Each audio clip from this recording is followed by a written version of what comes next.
अस्सलाम वालेकुम। वीडियो की तरफ जाने से पहले मेरी आपसे गुजारिश है कि आप इस चैनल को ज़रूर सब्सक्राइब करें ताकि हर नई आने वाली वीडियो आप तक पहुंच सके। मेरे पास चंद दिन कबल उज़्बेकिस्तान के सफ़ीर अपने स्टाफ के साथ तशरीफ़ लाए। हमने लंच इकट्ठे किया। मैं उज़्बेकिस्तान पहली मरतबा 2011 ईस्वी में गया था और फरवरी 2025 में 14वीं मरतबा। उज़्बेकिस्तान ने 10 बरसों में अपने आप को सियाहती ममालिक की फ़हरिस्त में शामिल कर लिया। 2024 ईस्वी में 82 लाख गैर मुल्की सियाहों ने उज़्बेकिस्तान विज़िट किया। आप फ़र्ज़ करें कि एक सियाह ने सिर्फ $1000 वहाँ ख़र्च किए हों तो ये रकम $8.2 बिलियन बन जाएगी, जबकि इसके मुकाबले में पाकिस्तान में हर साल सिर्फ 3 लाख गैर मुल्की आते हैं और इनमें भी अक्सरियत सफारतकारों और सरकारी विजिटर्स की होती है। आप इससे दोनों के सियाहती फ़र्क का अंदाज़ा कर लीजिए। लेकिन इसके बावजूद उज़्बेक सफ़ीर 3 घंटे मेरे घर बैठे रहे और उनकी गुफ्तगू का महवर सिर्फ ये नुक्ता था कि हम उज़्बेकिस्तान में सियाहत को मज़ीद कैसे बढ़ा सकते हैं। उनका कहना था कि आप 119 मुल्क घूम चुके हैं, आपने यूरोप, मशरक़ बईद और इस्लामी मुल्क देखे हैं, आप बेशुमार मरतबा उज़्बेकिस्तान भी गए हैं, लिहाजा आप हमें मशवरा दे सकते हैं। हम 82 लाख सियाहों को 1.5 करोड़ तक कैसे ला सकते हैं। मैंने उनसे अर्ज़ किया कि आपके पास ज़्यादातर ऐसे सियाह हैं जो महंगाई की वजह से मशरक़ी यूरोप और तुर्की अफोर्ड नहीं कर पाते, लिहाजा जिस दिन आपके रेट्स तुर्की के बराबर हो गए या तुर्की ने सियाहती टैक्स ख़त्म कर दिए, उस दिन आपकी टूरिज़म इंडस्ट्री बर्बाद हो जाएगी। चुनांचे आप हर कीमत पर अपने रेट्स तुर्की से कम रखें। दूसरा, तजाकिस्तान सर्दियों की टूरिज़म पर तेज़ी से काम कर रहा है। आपकी विंटर स्पोर्ट्स की साइड्स कमज़ोर है, चुनांचे आपको मुस्तकबिल में तजाकिस्तान से टफ़ टाइम मिलेगा। आप अगर तजाकिस्तान के साथ बिज़नेस डील कर रहे हैं और सियाहों को सर्दियों में उज़्बेकिस्तान और तजाकिस्तान दोनों का मुश्तरका पैकेज दे दें तो इससे भी आपकी टूरिज़म इंडस्ट्री को धचका नहीं लगेगा, वरना सर्दियों में आपके होटल, रेस्टोरां, ट्रेनें और जहाज़ खाली हो जाएंगे। और तीसरा, आप बाकू और समरकंद के दरमियान ट्रेन सर्विस या एयर सर्विस में इजाफ़ा करें और इस रूट को सस्ता भी कर दें। इससे बाकू के सियाह भी आपके पास आ जाएंगे। सफ़ीर का स्टाफ इस दौरान नोट्स लेता रहा। इसके बाद अमीर तैमूर पर गुफ्तगू शुरू हो गई। मैं तैमूर का फ़ैन हूँ, मुझे उसकी ज़िंदगी के ज़्यादातर वाक़यात, मुहिम्मात और जंगें अज़बर हैं। हमने उस पर गुफ्तगू शुरू कर दी। ये 1.5 घंटा चलती रही। इस गुफ्तगू के दौरान मैंने सफ़ीर को मशवरा दिया कि आप नक्शबंदी पीरों के टूर्स भी शुरू करवाएँ। सेंट्रल एशिया और बरसगीर में नक्शबंदी सिलसिले के करोड़ों ज़ायरीन मौजूद हैं। बुखारा में हज़रत बहाउद्दीन नक्शबंदी के अलावा नक्शबंदी सिलसिले के 7 पीरों के मज़ारात हैं। आप ऑफ सीज़न में उनके सस्ते टूर्स लॉन्च कर दें। यूँ आपके होटल, रेस्टोरां, एयरलाइन और ट्रेन भी चलती रहेगी और आपको ऑफ सीज़न सियाह भी मिलते रहेंगे।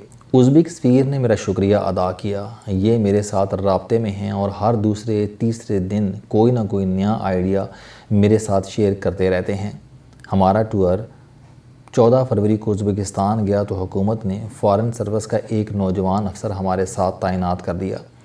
ये पूरे 8 दिन हमारे साथ रहा। उसका मकसद पाकिस्तानी सियाहों को समझना था और उन्हें ये पेशकश करना थी कि आप लोग बार बार उज़्बेकिस्तान आते रहें।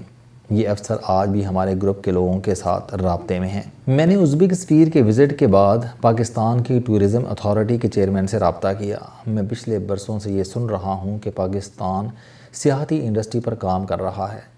आप भी बरसों से इस किस्म के बयान सुन रहे होंगे। हुकूमत ने ग्रीन टूरिज़म के नाम से नई अथॉरिटी भी बना दी है।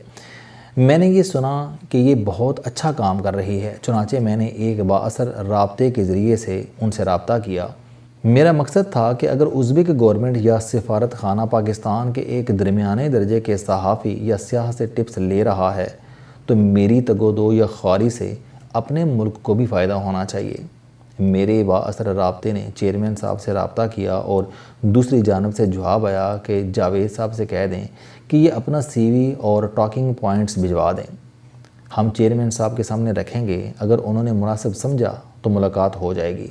मेरी हंसी निकल गई और मैंने उनसे अर्ज़ किया कि सर, पहली बात यह है कि मैंने आज तक अपना CV नहीं बनाया, दूसरी बात मैं नौकरी के लिए अप्लाई नहीं कर रहा और तीसरी बात कि मेरा वक्त چیئرمین صاحب سے بھی زیادہ قیمتی ہے، لہٰذا میری گستاخی پر مجھے معاف کر دیں۔ اور یوں یہ معاملہ ختم ہو گیا۔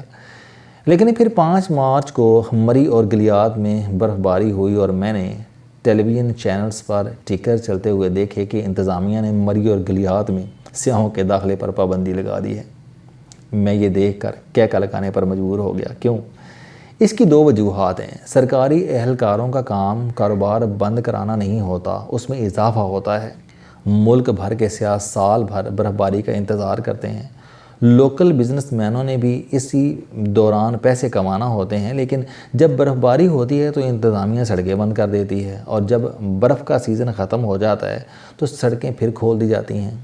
آپ ان سے پوچھیں کہ برف باری کے بعد سڑکیں کھولنے کا کیا فائدہ؟ دوسرا، گلیات اور مری میں ہزاروں سال سے برف پڑ رہی ہے اور ان علاقوں کا انتظام 76 برسوں سے ہماری انتظامیہ کے پاس ہے، لیکن یہ اپنی نالائکی سے آج تک سیاحوں کو تفریح کا محفوظ اور اچھا ذریعہ نہیں دے سکی، جبکہ حکومت ان پر ہر سال اربوں روپے ضائع کرتی ہے۔ اس کے مقابلے میں پوری دنیا میں ونٹر ٹورزم ہوتی ہے اور جہاز کے جہاز بھر کر سیاح برفیلے علاقوں میں جاتے ہیں۔ مجھے سردیوں میں پولینڈ کے شہر زاکوپانا، فن لینڈ کے لیپ لینڈ اور سانتا کلاز سٹی، ناروے کے شہر تھرموسو، آئس لینڈ کے ریکویوک اور کوپاسکر، نیوزی لینڈ کے کوئنز ٹاؤن، استریا کے سالزبرگ اور ارجنٹائن کے شہر اشایا جانے کا اتفاق ہوا۔ آپ یقین کریں کہ ہوٹلوں اور ریسٹورانوں میں جگہ نہیں تھی۔ آئس لینڈ اور فن لینڈ میں سردیوں میں برف کے ہوٹل بن جاتے ہیں اور لوگ برف کی سلوں پر رات گزارنے کے لیے $300 ادا کرتے ہیں۔ برف میں شیشے کے کمرے بھی بنائے جاتے ہیں اور ان کا کرایہ $1000 تک ہوتا ہے۔ اس دوران کوئی سڑک بند ہوتی ہے اور نہ ٹرین، بس اور فلائٹ، جبکہ ہم برف باری شروع ہوتے ہی تمام برفیلے علاقے بند کر دیتے ہیں۔ کیوں؟ میری درخواست ہے کہ حکومت آنکھیں کھولے اور یہ آج فیصلہ کر لے کہ اگلے سال مری اور گلیات برف باری میں بند نہیں ہوں گے، اور مقامی انتظامیہ 1.5 لاکھ سیاحوں کو سامنے رکھ کر آج سے بندوبست کرے گی۔ دوسری بات، گلیات اور مری میں ونٹر سپورٹس کیوں نہیں ہوتی؟ حکومت فوری طور پر اس کا بندوبست بھی کرے۔ اور تیسری چیز، حکومت پرائیویٹ کمپنیوں کے ذریعے مری اور گلیات کے ہوٹلز، پینگ ہومز اور ریسٹورانوں کا پورٹل بنائے اور تمام سیاحوں کو پابند کیا جائے کہ یہ صرف ان پورٹلز کے ذریعے کمروں کی بکنگ کرائیں۔ پورٹل کے علاوہ ہوٹل یا ریسٹ ہاؤس کھولنے پر پابندی ہو۔ اس سے رہائش، ٹرانسپورٹیشنز اور ریسٹوران سٹریم لائن ہو جائیں گے۔ ہم آج تک گاڑیوں کی پارکنگ کا مسئلہ بھی حل نہیں کر سکے۔ حکومت 2025 میں اس مسئلے کا بھی فوری حل نکالے۔ شٹل اسلام آباد سے مری تک شٹل سروس شروع کی جا سکتی ہے۔ لوگ اسلام آباد میں گاڑیاں پارک کریں اور سروس سے مری چلے جائیں، اور اگر کوئی سیاح گاڑی لے جانا چاہے تو اسے $2000 ٹول ٹیکس اور پارکنگ فیس چارج کی جائے۔ اس سے بھی حکومت کو آمدنی ہوگی اور یہ مسئلہ بھی حل ہو جائے گا۔ حکومت پرائیویٹ پارکنگ کا پورٹل بنا کر یہ معاملہ بھی نپٹا سکتی ہے۔ اور چوتھی تجویز، سیاحتی ملکوں میں کوئی شخص یا ادارہ ٹورزم کمپنی کے بغیر سیاحتی کاروبار نہیں کر سکتا۔ حکومت فوری طور پر سیاحتی کمپنیوں کی رجسٹریشن شروع کرے، گائیڈز کی باقاعدہ ٹریننگ ہو اور یہ گروپس کے لیے ضروری ہو۔ الحمرا میں ایک بار میرا دوست مجھے گائیڈ کر رہا تھا۔ میں خود 2 سال قبل اپنے گروپ کو الحمرا کی تاریخ بتا رہا تھا۔ دونوں مرتبہ ٹورزم پولیس آئی اور اس نے ہمیں بولنے سے منع کر دیا۔ ان کا کہنا تھا کہ الحمرا کے بارے میں صرف رجسٹرڈ گائیڈ ہی سیاحوں کو گائیڈ کر سکتا ہے۔ ہم بھی یہ کر سکتے ہیں۔ پاکستان کے سیاحتی مقامات پر ہوٹلز، ریسٹوران اور واش رومز نہیں ہیں۔ حکومت انڈسٹریل اسٹیٹس کی طرح تفریحی اور سیاحتی مقامات پر زمین مختص کر کے یہ ٹورزم کمپنیوں کو الاٹ کر سکتی ہے۔ ان کمپنیوں پر لازم ہوگا کہ یہ 3 برسوں کے اندر یہاں فیسلٹیز بنائیں گی اور یہ زمین کسی دوسری کمپنی کو ٹرانسفر ہوگی اور نہ فروخت کی جا سکے گی۔ ہاں، البتہ یہ لوگ انڈسٹریل پلاٹ کی طرح بنا کر کسی دوسری کمپنی کو فروخت کر سکتے ہیں۔ اس سے بھی ٹورزم بڑھے گی۔ اور یہ بھی یاد رکھیں کہ دنیا کے تمام ملکوں میں بین الاقوامی ٹورزم لوکل ٹورزم کے بعد شروع ہوتی ہے۔ ہم نے جس دن اپنے خاندانوں کو باہر نکال لیا اور انہیں تمام سہولتیں دے دیں، اس دن گورا بھی پاکستان آ جائے گا، ورنہ دوسری صورت میں ہم برتن رکھ کر بیٹھے رہیں گے۔ السلام علیکم۔